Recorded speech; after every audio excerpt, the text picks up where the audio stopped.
My daughter, Kuri, has DRPLA, a disease that causes atrophy of the brain. It is hereditary and progressive. Kuri is bedridden. My husband, Chiaki, passed away 7 years ago from this disease. I wrote OHANA Family in hopes of finding a cure. I pray that I can save my daughter.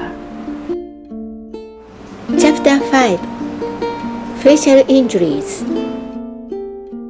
When I went to pick up Kuri from the YMCA, staff member Tiffany told me, "Kuri fell over today.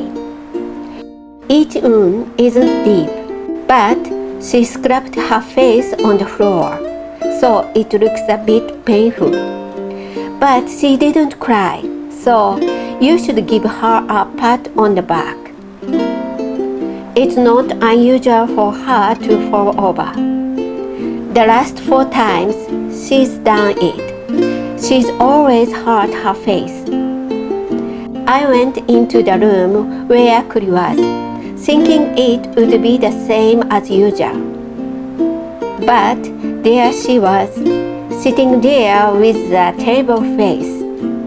Her lips were swollen, and the skin around her cheeks and nose had peeled back, turning reddish black.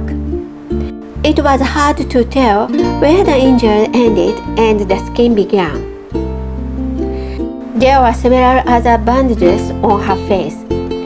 Anyone would think she'd been in an accident rather than an injury. I was reminded of a boxer who'd lost a KO.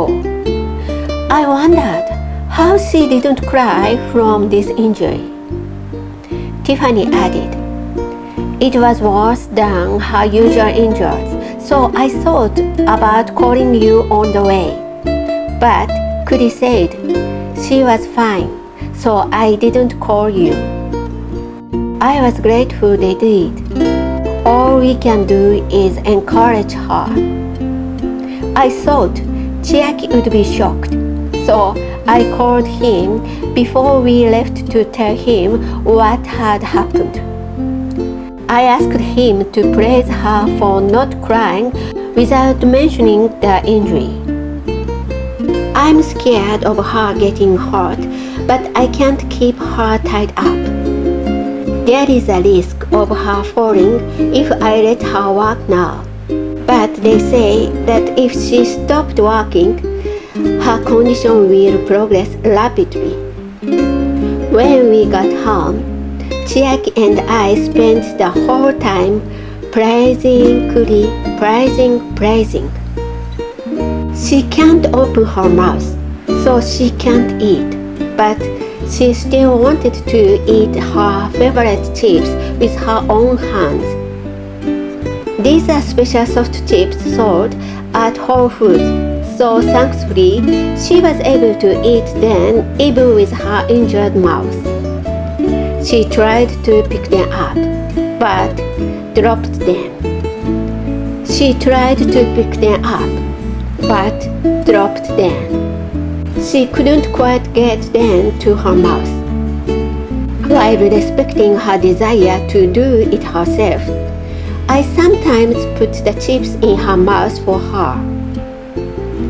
Chiaki, Kuri, and I sat on the sofa watching Ponyo, and I put the chips in Kuri's mouth.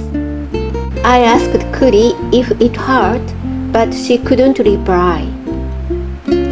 Chiaki said quietly, "I feel sorry for Kuri's injured face, but it's better than her sick face." I thought the same thing and started to cry. Even though she has a painful face, it doesn't look as painful as her sick face with its cracking mouth. I felt sorry for Kuri, and as her mother, I was sad that we could only give up like that.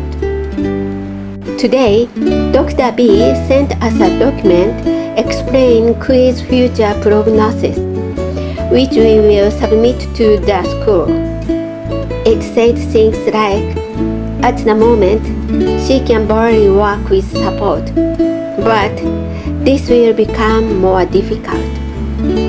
I won't explain this to Chiaki. Her facial injuries are enough for him.